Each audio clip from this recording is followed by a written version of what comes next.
भगवान योगेश्वरेश्वर श्री कृष्ण ने जब यह मधुर गीत गोपियों का सुना तो सुन करके प्रहस्य बड़ी जोर से खिलखिला के हंस पड़े। तब गोपियों को पता चला कि अरे राम राम, ये झूठे ही ऐसी बातें कर रहे थे। ऊपर से जो मुंह बिगाड़ करके और इधर उधर टेढ़ी मेढ़ी बातें कर रहे थे वो सब केवल हमको छेड़ रहे थे। वास्तविकता तो यह है कि ये हमें हृदय से स्वीकार कर रहे हैं। वो अपने हृदय की स्वीकृति को देने के लिए भगवान बड़ी जोर से खिलखिला पड़े। प्रहस्य सदयम, बड़ी दया के साथ, बड़े प्यार के साथ, आत्मा रामोप्यरी रमत। अब देखिए, अब तक राधा रानी नहीं आई और जब तक नहीं आई तभी तक ये सब बातें होती रही। पर अब किशोरी जी आ चुकी हैं। और किशोरी जी कौन हैं? भगवान की आत्मा हैं। संपूर्ण भागवत में राधा रानी का नाम सुखदेव जी ने स्पष्ट तो लिया नहीं है, क्योंकि राधे कहते ही सुखदेव जी की 6 महीने की समाधि लग जाती है। मैंने पूर्व में जो संकेत दिया था कि किशोरी जी के लाडले सुख हैं ये, तो उनके प्रेम में इतने पगे रहते हैं कि जब अत्यंत किसी प्रेमी का स्मरण होता है तो प्रेम समाधि लग जाती है।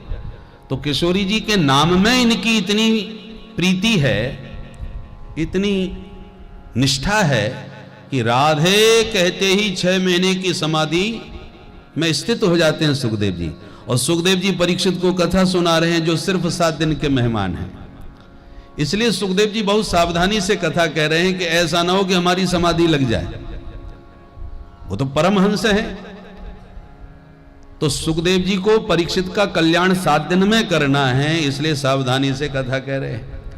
और वक्ता को जहां पर लगता है कि हमारी प्रेम समाधि लग जाएगी, क्योंकि अत्यंत अंतर्मुखी वृत्ति हो जाए या प्रेम में वक्ता बहुत ज्यादा डूब जाए, कंठावरोधन हो जाए, तो फिर वो कथा कह ही नहीं सकता। तो जहां उसे लगता है कि मैं डूब जाऊंगा यहां पर भाव में, तो वो अर्थ संवरण कर लेता है, भाव संवरण कर लेता है, ताकि कथा बाधित न हो जाए। तो सुखदेव जी भी बहुत सावधानी से महारास की चर्चा कर रहे हैं, क्योंकि पग पग पर किशोरी जी की चर्चा आ रही है। पग पग पर किशोरी जी का रास में साम्राज्य है। तो कहीं राधे कहते ही हमारी प्रेम समाधि लग गई तो सारी कथा ठप हो जाएगी। इसलिए कहते हैं आत्मा रामोप्यरी रमत। इतनी सब बातें करते करते किशोरी जी, जो भगवान की परम आत्मा हैं, आत्मा तो राधिका तस्य सततम प्राणतोधिका। किशोरी जी कौन है? भगवान की साक्षात आत्मा हैं, आह्लादनी शक्ति हैं। किशोरी जी आ गई और जैसे ही किशोरी जी को देखा तो जो गोविंद का मुंह मुरझाया हुआ था, लटका हुआ सा था, वो एकदम प्रहस्य खिलखिला के हंस पड़े। किशोरी जी को देखते ही आनंद में भर गए। और जैसे ही कन्हैया जोर से खिलखिलाए तो गोपियों का सारा संताप उनकी मुस्कान को देखते ही शमन हो गया, शांत हो गया, सारा शोक भाग गया। और अब भगवान ने गोपियों के साथ महारास करना प्रारंभ कर दिया। और उस महारास में भगवान सभी गोपियों के साथ खूब जोर से हंसते हुए गलवैयां डाल करके ऐसे उपगीयमान उदगायन बनता सती यूथ पा। सैकड़ों ब्रज गोपियां हैं, उनके बीच में भगवान वैजयंती माला को धारण करके इस प्रकार से क्रीड़ा कर रहे हैं, रास रचा रहे हैं, जैसे कोई वन में कोई महागजराज अनेक हथनियों के झुंड में उन्मत्त होकर के क्रीड़ा करता है। ऐसे ही भगवान सब ब्रज वनिताओं के बीच में बड़े मस्त होकर के, तन्मय होकर के रास विलास करने लगे। बोल रास बिहारी भगवान की जय। बाहु प्रसार पररंभ कराल कोरु निविस्तनाल हवन नर्म नखाग्रपातैहि क्षैल्यावलोक हसतरि ब्रज सुंदरीणाम उत्तम भयन रतिपतिम रमयांचकार। जब हम गरबा करते हैं ना, तो एक दूसरे के गले में गलवैयां डाल लेते हैं, कभी आगे कभी पीछे हैं, और इसी प्रकार से तो गरबा किया जाता है। उसी प्रकार से भगवान भी बाहु प्रसार, भुजाओं को फैला करके, परिरंभण, एक दूसरे के कंठ में हाथ डाल करके, और भगवान नर्म नखाग्रपातैहि, देखिए यहां पर काम के साथ भी युद्ध हो रहा है।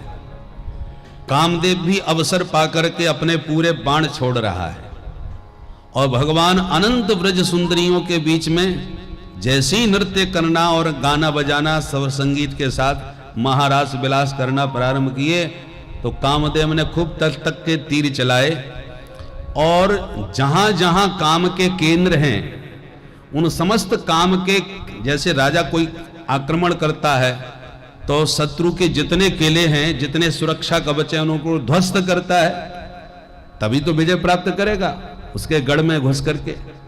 उसी प्रकार काम के जितने भी केंद्र देह में माने जाते हैं उन समस्त केंद्रों पर भगवान ने प्रहार किया है। नखाग्रपात ही तो काम को पूरी तरह से जागृत कर रहे हैं कि आओ हम पर प्रहार करो, हमारे चित्त पर अपना प्रभाव छोड़ो। पर कामदेव ने सारी शक्ति लगा दी और भगवान ने कामदेव को पूरी तरह खुली छूट दे दी, परंतु रतिपतिम उत्तम भयन, उस रति के पति ने भगवान का कुछ भी नहीं बिगाड़ पाया। पकड़ के भगवान ने कामदेव को ऊपर लटका दिया। उत्तम भयन उत ऊर्धम स्तंभयन, काम को सर्वथा ऊर्ध्व स्तंभित करके हुए भगवान ब्रज वनिताओं के बीच में विहार कर रहे हैं और काम का कोई प्रभाव कन्हैया के चित्त पर किंचित भी नहीं, और इसलिए कामदेव पराभव को प्राप्त हुआ, चरणों में पछाड़ खा के गिरा और भगवान को हाथ जोड़ करके अपना बाप स्वीकार कर लिया, अपना पिता मान लिया, मान गया। और वही फिर पुत्र बन करके द्वारका में प्रद्युम्न के रूप में प्रकट हुआ। प्रद्युम्न कामस्तु वासुदेवांशो, वासुदेव के अंश से काम ही तो पैदा हुआ है प्रद्युम्न के रूप में। इसका मतलब भगवान को पूरी तरह पिता मान करके भगवान का बेटा बन गया। और कामदेव ने ही यहां पर पराजित होकर के प्रभु को अच्युत नाम दिया है। अच्युत माने न च्यवति स्वरूपात् इति अच्युतः, जो अपने स्वरूप से क्षण भी एक क्षण को भी विचलित न हो गए, सदा एक रस अपने आप में पूरी तरह स्थित रहे, उसका नाम है अच्युत। तो जिस कामदेव ने ब्रह्मा जी की हालत बिगाड़ दी, भोले बाबा को भी दौड़ा दिया और नारद जी जैसे महात्मा को सुंदर से बंदर बना दिया और कितने महात्माओं के चित्त को बिगाड़ दिया, पर वो कामदेव कन्हैया के सामने पछाड़ खा के गिर गया, पकड़ के भगवान ने ऊपर लटका दिया। उत्तम भयन रतिपतिम रमयांचकार, और अच्युत नाम दे करके भगवान का चेला बन गया। और भगवान निर्विकार भाव से गोपियों के साथ ताता थैया करके नाच रहे हैं। कैसा सुंदर महारास हो रहा है। चलिए हम भी इस महारास में अपने मन को माधव के साथ सम्मिलित करें रास मंडप में।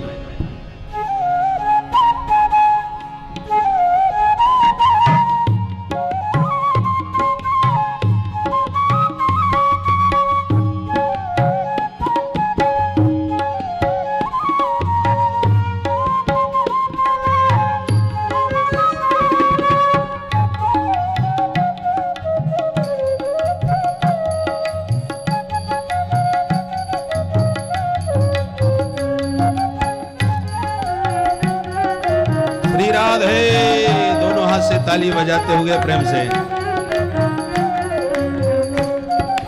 राधिका के नूपुर बजे, राधिका के नूपुर बजे, बंसी बजे श्याम की, बंसी बजे श्याम की, बंसी बजे श्याम की, बंसी बजे श्याम की, बंसी बजे श्याम की, ओ बंसी बजे श्याम की, हाँ बंसी बजे श्याम की, बंसी बजे श्याम की, बंसी बजे श्याम की। राधिका के नूपुर बजे,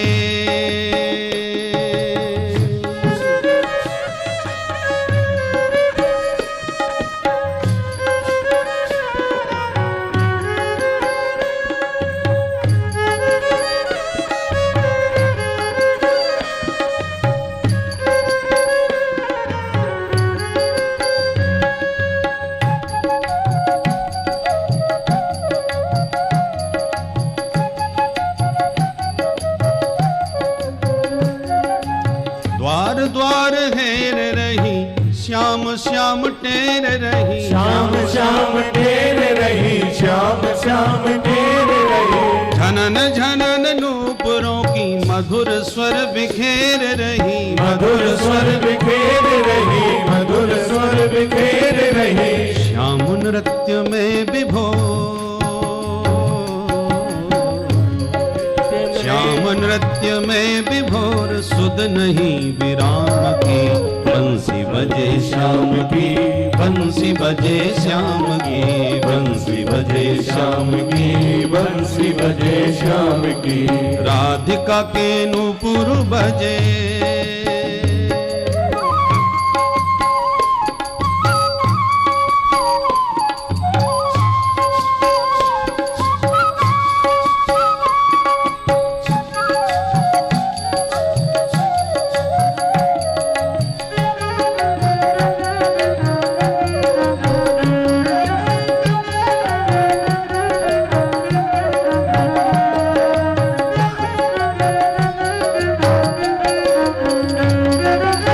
चल रही लहर लहर, मोद मुदित डगर डगर, मोद मुदित डगर डगर, मोद मुदित डगर डगर। डाल डाल पर प्रसून डोल रहे लहर लहर, डोल रहे लहर लहर, डोल रहे लहर लहर। नाच रही यमुना कूल,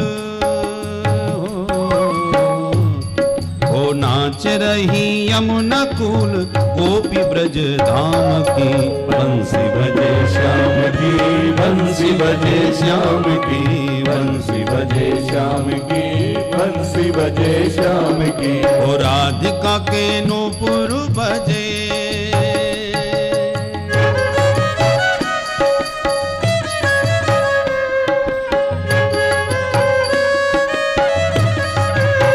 श्री राधे।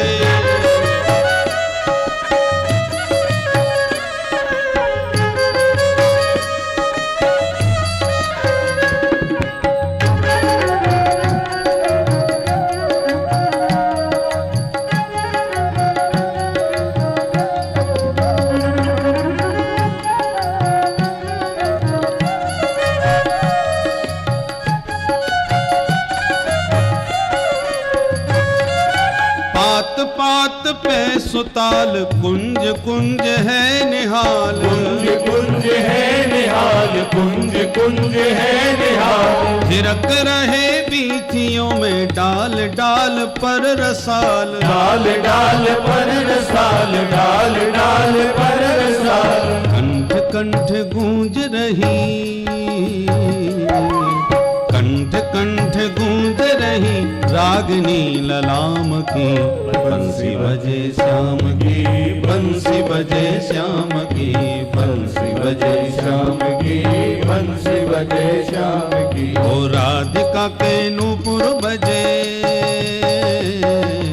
राधिका के नूपुर बजे, बंसी बजे श्याम की, बंसी बजे श्याम की, बंसी बजे श्याम की, बंसी बजे श्याम की, बंसी बजे श्याम की। ओ राधिका के नूपुर बजे, राधिका के नूपुर बजे, बंसी बजे श्याम की, बजे श्याम की। श्री राधे।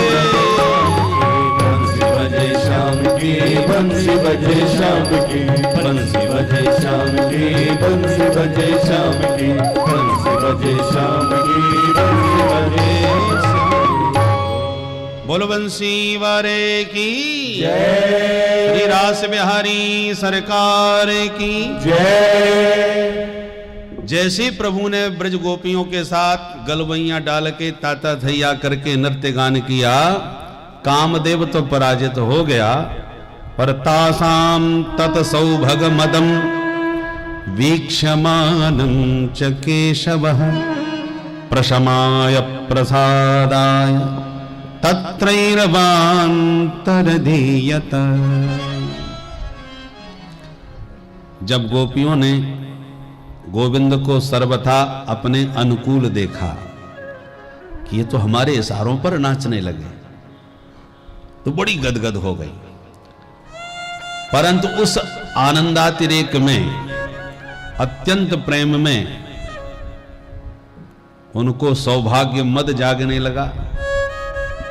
मानिन्योभ्यधिकम भुवि, मद किस बात का आया? उनका ध्यान चारों तरफ त्रैलोकी की स्त्रियों पर जाने लगा। ब्रह्माणी हैं, इंद्राणी हैं, रुद्राणी हैं, ये बड़ी उच्च कोटि की देवियां हैं, पर होंगी उच्च कोटि की, हमारी बराबरी तो नहीं कर सकती। क्योंकि आज श्री कृष्ण जो त्रिभुवन पति हैं, दुनिया जिनकी दीवानी है, लक्ष्मी जिनकी चरण रज को ललचाती है, वो आज हमारे अधीन हैं और हमारे बस में हैं, हमारे इशारों पर नाच रहे हैं। ये सौभाग्य मद गोपियों को जागृत हो गया। किंतु राधा रानी के मन में मान जाग गया। अब देखो, नाम नहीं ले रहे। तासाम तत सौभग मदम वीक्षमानम च, मदम च मानम च वीक्ष। एक गोपी में मान देखा, बाकी सब में मद देखा। मद और मान, मान और अभिमान दोनों दिखाई पड़े। मान में और अभिमान में अंतर है। मान कहा जाता है रूठना, और रूठा वहां जाता है जहां अतिशय प्रीति होती है, वहां मान होता है। किसी की धर्मपत्नी का नाम गीता देवी है और कहीं सपने में बड़बड़ा करके उसने सीता सीता कहना चालू कर दिया, तो सवेरे फिर पता चलता है उसका नाम मान है। कि दूसरे का नाम भी तुम्हारी वाणी से आया कैसे? तो उस समय जो प्रणय कोप होता है उसका नाम मान है। तो राधा रानी रूठ गई। मान भी दो प्रकार का होता है, अहेतुक सहेतुक। अहेतुक मान बड़े आराम से दूर हो जाता है, जिसमें कोई हेतु नहीं है। माननी का स्वभावतः ये श्रृंगार का अंग है। प्रियतम जब अत्यंत अनुकूल हो तो माननी को थोड़ा सा उसमें मान करना आवश्यक भी होता है, और वो मान अहेतुक है, उसमें कोई हेतु नहीं है, रूठने का कोई कारण भी नहीं है। थोड़ा सा वह मान श्रृंगार को उद्दीप्त करने वाला होता है। तो जहां किशोरी जी स्वभावतः मान करती हैं, वहां तो केवल माधव की मुस्कान मात्र से, तनिक दो शब्द कहने से तुरंत रीझ जाती है, प्रसन्न हो जाती है। तनिक भगवान ने उनकी तारीफ कर दी, प्रशंसा कर दी, तो किशोरी जी सब मान भूल जाती है। किंतु आज सहेतुक नहीं, अहेतुक नहीं, सहेतुक मान है। मान का कोई कारण भी है। क्या कारण है? कि मेरे प्राण वल्लभ प्रियतम प्रभु जैसा व्यवहार मुझसे कर रहे हैं वैसा व्यवहार सबसे कर रहे हैं। यहां तो सारी धान एक ही 22 पसेरी बिछ रही है, एक ही भाव बिक रही है। तो किशोरी जी मान कर गई। तो तासाम तत सौभग मदम, सभी गोपियों को तो अभिमान हो रहा है अपने रूप सौंदर्य और सौभाग्य का। अब मान और अभिमान का अंतर देखें। जिनको अभिमान हो रहा था मद भर, इंद्राणी, इनकी कितनी प्रतिष्ठा है, ये कितनी उच्च कोटि की देवियां हैं, पर किसी के पास कृष्ण नहीं है, हमारे पास है। तो सबसे बड़ी अमूल्य निधि है वो हमारे पास है। तो अभिमान, जब कोई विशेष वस्तु मिलती है तभी तो जगता है। कि जो किसी पर ना हो हम पर हो तभी तो अभिमान होगा। जो किसी को ज्ञान नहीं है वो हमें ज्ञान है, तो ज्ञान का अभिमान। जितना किसी के पास पैसा नहीं है उतना हमारे पास है, तो धन का अभिमान। कोई विशेष वस्तु का ही अभिमान होता है। तो जो किसी के पास नहीं है वो कृष्णचंद्र आज हमारे पास हैं, इसलिए सौभाग्य का मद गोपियों को जागृत हुआ। और मान में किशोरी जी का ध्यान कहां जा रहा है? जहां जहां कृष्ण है। अरे देखो, उसके साथ भी गलमैया डाले, देखो उससे भी ऐसा ही व्यवहार कर, उसके साथ भी थिरक रहे हैं, नाच रहे हैं, उसको भी रिझा रहे हैं। तो मान अभिमान का अंतर। अभिमान आने पर ध्यान कहां जा रहा है? जहां कृष्ण नहीं है। मान आने के कारण ध्यान कहां जा रहा है? जहां कृष्ण है। जित देखो तित श्याममयी है। ये बहुत बड़ा अंतर है। तो मान तो भगवान को पसंद है, पर अभिमान बिल्कुल नहीं। तुम वहां देखो जहां मैं हूं, मेरे से तुम्हारी दृष्टि न हटे, ये भगवान को बहुत अच्छा लगता है। मुझ पर दृष्टि रहे, पर जहां मुझसे दृष्टि हटके किसी अन्य पर जाती है, ये भगवान को असही है, अच्छा नहीं लगता। तो सभी गोपियां अपने सौभाग्य के मद में उन देवियों पर ध्यान डालने लगी जहां जिनके पास कृष्ण नहीं है, तो भगवान से दृष्टि हट रही है। परंतु राधा रानी की दृष्टि वहां जा रही है जहां जहां कृष्ण है।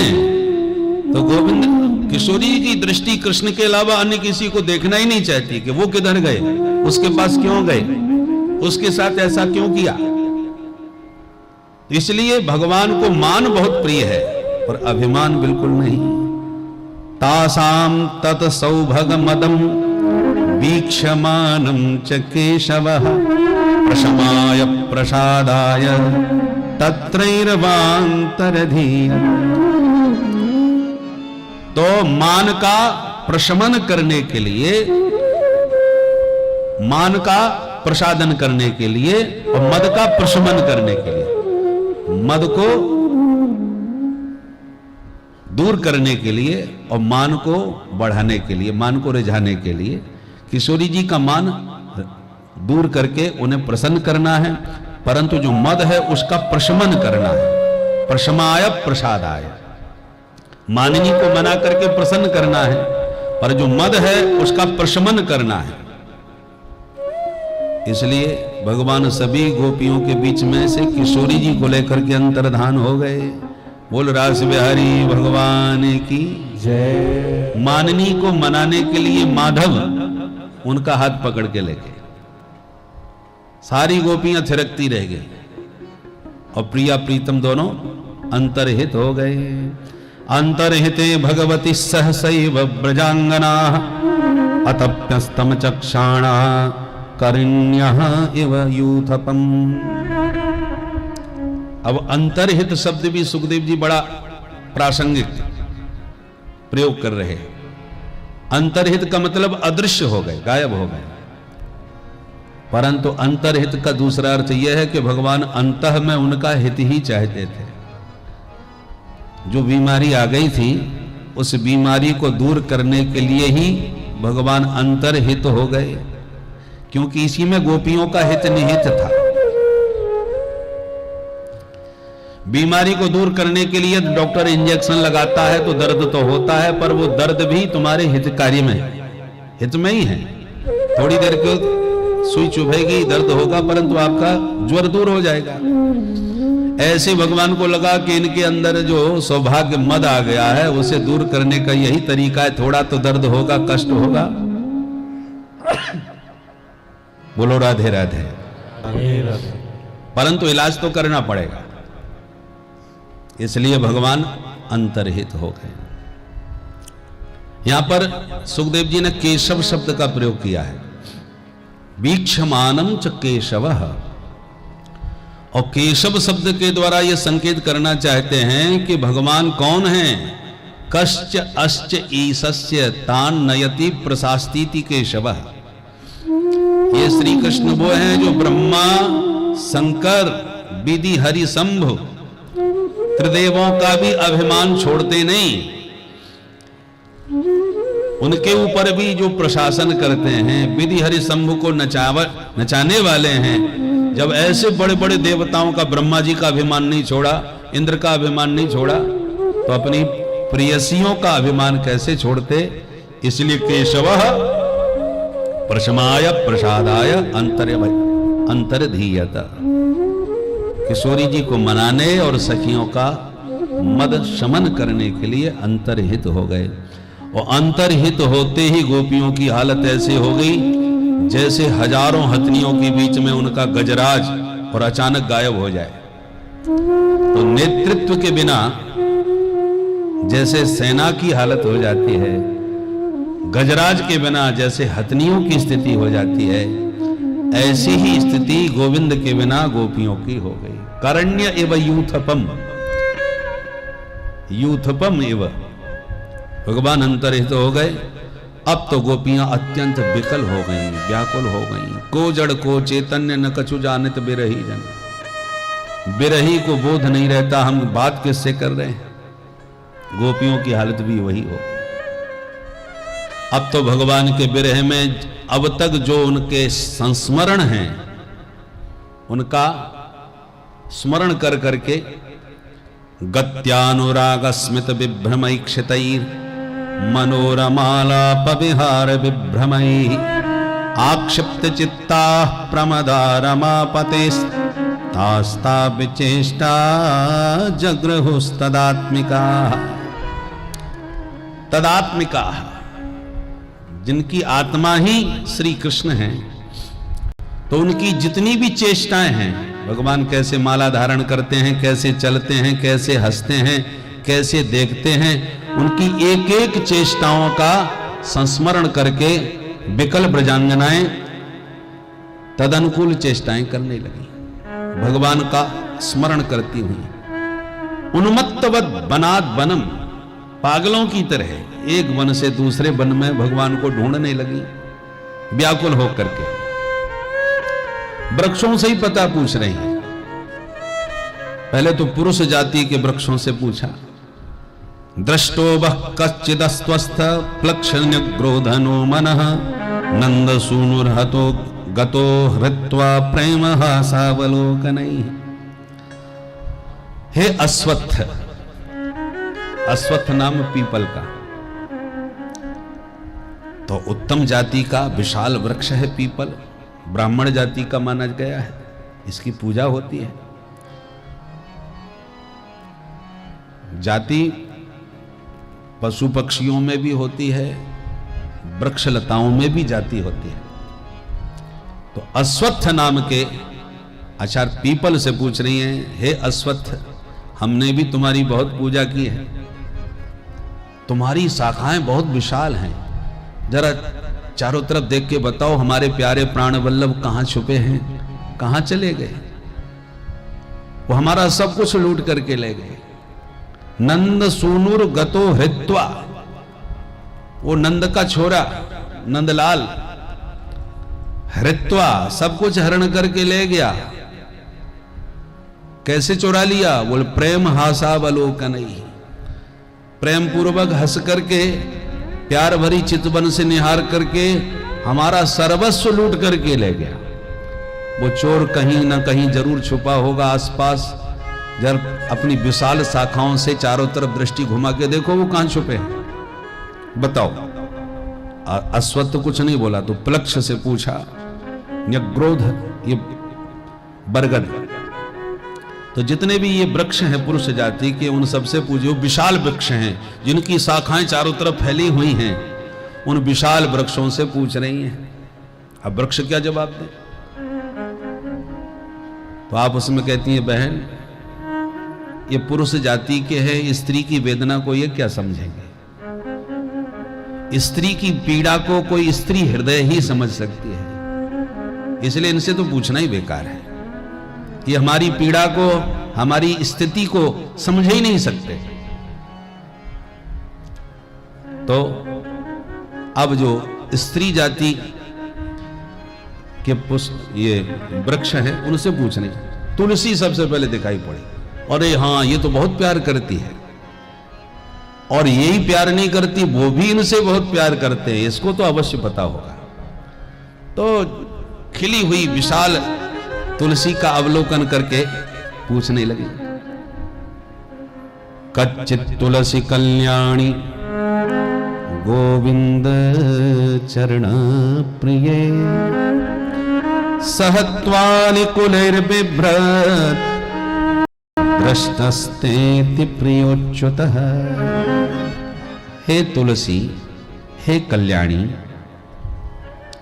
बहुत प्रेम से आदर देती हूं, हे कल्याणी, आप सबका मंगल करने वाली हो, सबका संताप हरने वाली हो, और सबसे बड़ी विशेषता गोविंद चरण प्रिय, तो आप सदा गोविंद के चरणों में प्रीति करने वाले हो। जैसे हम सब गोपियां गोविंद के चरणों की दीवानी हैं, ऐसे तुम भी हो, और निश्चित रूप से तुम ही ने कहीं ना कहीं उन्हें छुपा रखा है। हमको छोड़ करके वो निश्चित तुम्हारे पास ही गए होंगे, इसलिए तुम्हें अवश्य पता होगा, तुम्हारा नाम ही तुलसी है। तुलसी का मतलब तुना विष्णुना लसती शोभती ति तुलसी, जिसकी सतत शोभा श्री हरि के साथ में है। तो आप सबसे ज्यादा उनकी प्रेयसी हो, प्रियतमा हो, इसलिए कृपा करके बताओ कि हमारे प्यारे कहां हैं। दृष्टत्येति प्रियोच्युतः, उन अच्युत श्री कृष्ण को आपने निश्चित रूप से देखा होगा। तुम्हारी प्रियता इसी से दिखाई पड़ती है कि जब तुलसी की माला वो धारण करते हैं तो तुलसी की गंध से अलकुलई ही अनेक भ्रमर चारों तरफ से उन्हें घेर लेते हैं। तुलसी की मादक महक से भौरे चारों तरफ से उन्हें घेर लेते हैं। तो इतने भौरों से परेशान तो होते रहते हैं, परंतु तुलसी की माला नहीं उतारते। भौरे तंग कर रहे हैं, फिर भी माला पहने हुए हैं। तो सह त्वाली कुलैर बिभ्रत, अलिकुलई बिभ्रत, भौरों के द्वारा आवृत होने पर भी, विभूषित होने पर भी आपको उतारते नहीं, अपने हृदय से अलग नहीं करते, फिर भी धारण किए रहते हैं अपने से। इसी से सिद्ध होता है वो आपको कितना प्रेम करते हैं। तो दृष्टत्येति प्रियोच्युतः, ऐसे तुम्हारे प्यारे वो अच्युत तुमने अवश्य देखे होंगे, तुम्हें पूरा पता होगा। क्योंकि जो जितनी अधिक प्रिया होती है वो अपने प्रियतम का पूरा पता रखती है। आज कहां गए थे, किससे मिले थे, कितने समय तक वहां रहे थे, एक एक पल का हिसाब रखती है। तो तुम उनकी परम प्रिया हो, इसलिए तुम्हें उनके बारे में पल पल का सब पता होगा। अतः हे कल्याणी, शीघ्र बताओ वो कहां है। अब तुलसी क्या जवाब दे। हवा के झोंके में तुलसी हिल रही है। एक गोपुली बोली, देखो देखो ये सौत सिर हिला रही है, सिर घुमा रही है कि मैं नहीं बताऊंगी। दूसरी बोली, बहन इससे तो पूछना ही बेकार था, इसको तो पता भी होगा तो नहीं बताने की। हमसे सौतिया